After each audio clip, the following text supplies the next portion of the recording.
السلام عليكم ورحمة الله وبركاته. بسم الله الرحمن الرحيم.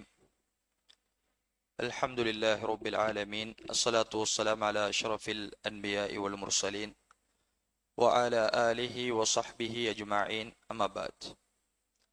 கண்ணியத்துக்குரிய சகோதரர்களே, அல்லாஹுடைய நடிகார்களே, தொடராக நடைபெற்று வரக்கூடிய எங்களுடைய இந்த தஜ்வீத் தொகுப்பில் குர்ஆனில் நாம் கற்றுக்கொள்ள வேண்டிய மிக முக்கியமான பல சட்டங்களை நாம் பார்த்து முடித்து விட்டோம். அதில் குறிப்பாக நேற்றைய தினம் நாம் சத்து செய்யப்பட்ட மீமையும் சத்து செய்யப்பட்ட நூனையும் நாங்கள் எப்படி உண்ணாவோடு ஓத வேண்டும், அதே நேரம் சுக்குன் செய்யப்பட்ட மீமுடைய 3 சட்டங்களையும் தெளிவாக பார்த்திருந்தோம்.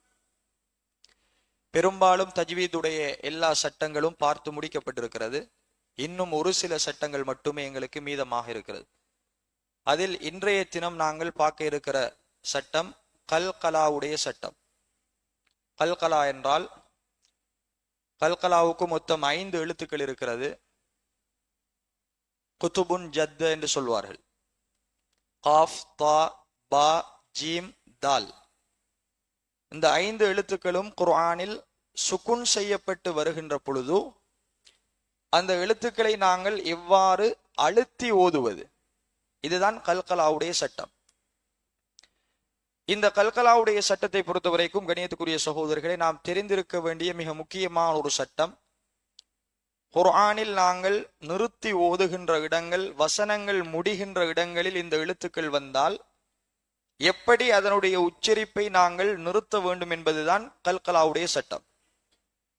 அதற்கு நாங்கள் 5 எழுத்துக்கள் இருக்கிறது. இந்த 5 எழுத்துக்களையும் மனனமிட்டுக் கொள்ள வேண்டும். குத்துபுன் ஜத்த என்று சொல்வார்கள்.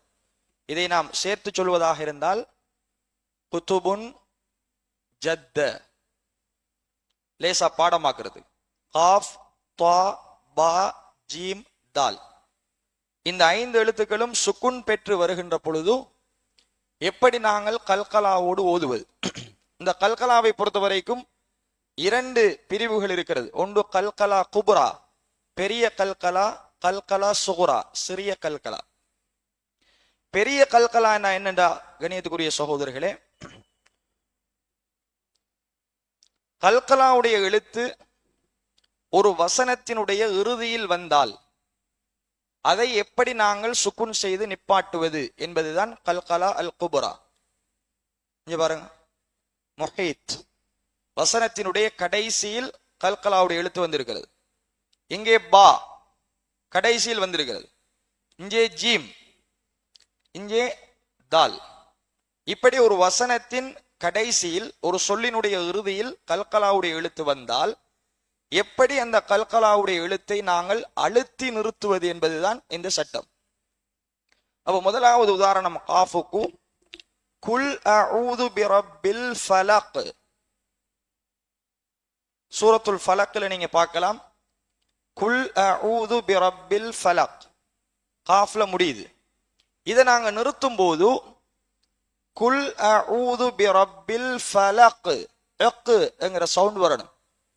குல் அஊது பிரப்பில் ஃபலக்.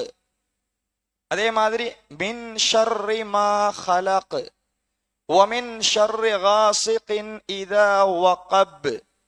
அங்க எல்லா இடத்திலையும் அந்த வசனத்துல கடைசியில் முடிவது கல்கலாவுடைய எழுத்து. வமின் ஷர்ரி ஹாசிதின் இதா ஹஸத். அப்ப அந்த இறுதி சொல்லை நாங்கள் அழுத்தி நிறுத்த வேண்டும். குல் அஊது பிரப்பில் ஃபலக். அதே மாதிரி தாவுக்கு உதாரணம், வல்லாஹு மின் வராஇஹிம் முஹீத். முஹீத், இந்த தாவை நாங்க அழுத்தி நிறுத்தணும். இது லம்மத்துன் பெற்று வந்திருக்கு. ஆனா வசனத்தினுடைய இறுதியாக இருப்பதனால் சுக்குன் செய்து இதை நிறுத்த வேண்டும். அப்ப எப்படி நிறுத்துவோம்? வல்லாஹு மின் வராஇஹிம் முஹீத். முஹீத் அழுத்தி நிறுத்த வேண்டும். அதே மாதிரி பாவுக்கு உதாரணம், வமின் ஷர்ரி காசிகின் இதா வகப். வகப என்று வந்து நிறுத்தும் போது சுக்குன் செய்ய வேண்டும். وَمِنْ شَرِّ غَاسِقٍ إِذَا وَقَبَ. ஜீமுக்கு உதாரணம், வஸ்ஸமாஇ ذاتில் புரூஜ். புரூஜ் இந்த ஜீமை நாங்க அழுத்தி நிறுத்தணும். புரூஜி என்று இருக்கி, ஆனா சுக்குன் செஞ்சு நிறுத்துவோம் வசனத்தினுடைய இறுதியில். வஸ்ஸமாஇ ذاتில் புரூஜ். அதே மாதிரி குல் ஹுவல்லாஹு அஹத்ல தால்ல முடியுது. லம் யலித் வலம் யூலத். யூலத் தால அழுத்தி நிறுத்தணும். இதுதான் கல்கலா அல் குப்ரா, பெரிய கல்கலா. நாம் மிக அழுத்தமாக அழுத்தி நிறுத்துவதற்கு சொல்வது கல்கலா குப்ரா. இது வசனத்தினுடைய இறுதியில் இந்த வசனம் அல்லது ஒரு சொல் முடிந்தால், இந்த 5 எழுத்துக்களும் வந்தால் இப்படித்தான் நிறுத்தி ஓதணும். இப்படி குர்ஆன்ல பல இடங்களை நாங்க பார்க்கலாம்.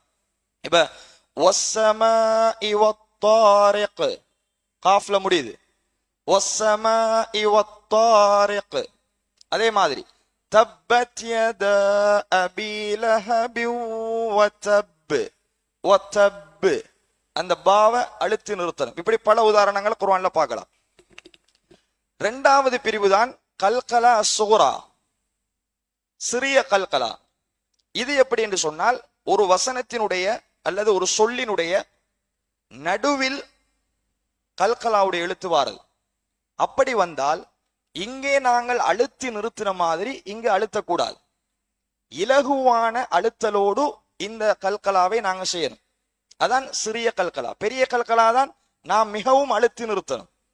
இந்த கல்கலாவை பொறுத்தவரைக்கும் இது வசனத்தினுடைய இறுதியில் வராது, சொல்லினுடைய இறுதியில் வராது, ஒரு சொல்லினுடைய நடுவில் வரும். அப்படி வந்தால் இப்ப பாருங்க, இக்ரா பிஸ்மி ரப்பிக்கல்லதீ ஹலக். இக்ரா காஃப நாங்க உச்சரிக்கிறோம் எப்படி? இக்ரா, இலகுவான அழுத்தல். அதே மாதிரி தாவுக்கு உதாரணம் அல்லதீ அத்அமஹும்.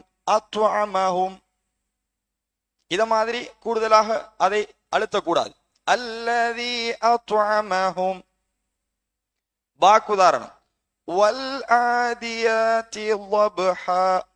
ضبحا இலகுவான அழுத்தல். அதே மாதிரி ஜீமுக்கு உதாரணம் இன்ன இலா ரப்பிக ருஜ்ஆ. ருஜ்ஆ அழுத்தனும், ஆனால் அந்த அழுத்துதல் கூடுதலாக இருக்கக்கூடாது. அதே மாதிரி தாலுக்கு உதாரணம் வமா அத்ராக. வமா அத்ராக மா ஹிய. அல் காரியாவுல வமா அத்ராக மா ஹிய. அத்ராக அப்படியே வெளிப்படுத்தி நாம் இலகுவான அழுத்தலோடு ஓதுவதற்குத்தான் கல்கலா சுகுரா என்று சொல்லப்படும். எனவே கண்ணியத்துக்குரிய சகோதரர்களே, இதுதான் கல்கலாவுடைய சட்டம். வசனத்தின் நடுவில் அல்லது ஒரு சொல்லினுடைய நடுவில் கல்கலாவுடைய எழுத்து வருமாக இருந்தால் இலகுவாக அழுத்தி அதை ஓத வேண்டும். ஒரு வசனத்தினுடைய இறுதியில் அல்லது ஒரு சொல்லினுடைய இறுதியில் நாம் நிறுத்துவதாக இருந்தால், சுக்குன் செய்வதாக இருந்தால், அதை நாம் மிகவுமே அழுத்தி நிறுத்த வேண்டும். இதுதான் கல்கலாவுடைய மிக முக்கியமான சட்டம். இதை நாம் குர்ஆனில் பல இடங்களிலே பார்க்கலாம். எனவே நாம் தொடர்ந்து குர்ஆனை ஓதக்கூடிய எங்களுக்கு இது மிக முக்கியமான ஒரு சட்டம்.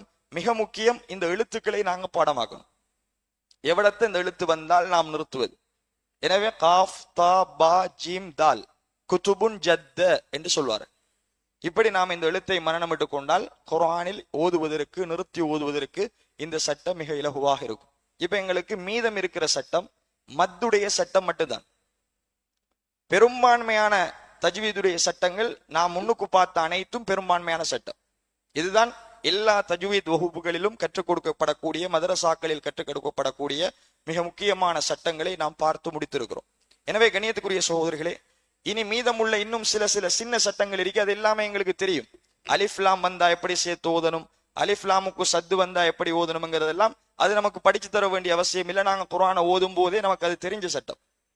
நாம் பார்க்கிற இந்த சட்டங்கள் தான் மிக முக்கியமான சட்டம்.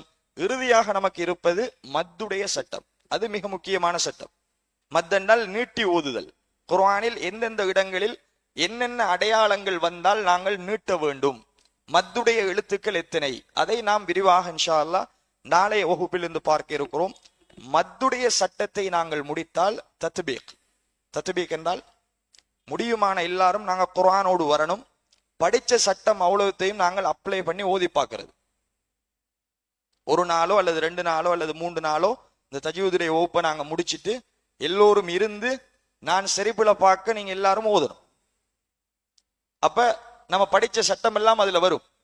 எங்க மீமு சாக்கினா நூனு சாக்கினா எங்க சேர்த்து ஓதணும், எங்க நிறுத்தி ஓதணும், எங்கே மத்தோடு ஓத வேண்டும், எங்கே கல்கலா செய்ய வேணும்ங்கிற சட்டத்தை எல்லாம் ஒரு 3 நாட்கள் நாங்க தத்பீகோட ஒவ்வொருத்தரும் பார்ப்போமாக இருந்தால், அதுக்கு பிறகு மௌத்தாகும் வரைக்கும் குர்ஆன் ஓதுறதுக்கு எங்களுக்கு ஒருத்தரும் வழிகாட்ட தேவையில்லை. அது மிக இலகுவாக எங்களுக்கு இருக்கும். எனவே கணியத்துக்குரிய சகோதரர்களே, நாளைய வகுப்பில் இன்ஷா அல்லாஹ் மத்துடைய சட்டத்தை தொடர்ந்து படிப்போம். கேட்ட விடயங்களை படித்து ஞாபகம் வைத்து குர்ஆனில் அதை நாங்கள் அப்ளை பண்ணி எங்களுடைய வாழ்க்கையில் நடைமுறைப்படுத்துவதற்கு எல்லாம் வல்ல அல்லாஹ் ரப்புல் ஆலமீன் எனக்கும் உங்களுக்கும் துணை புரிவானாக. வ ஆகிரு தஅவானா அல்ஹம்துலில்லாஹி ரப்பில் ஆலமீன்.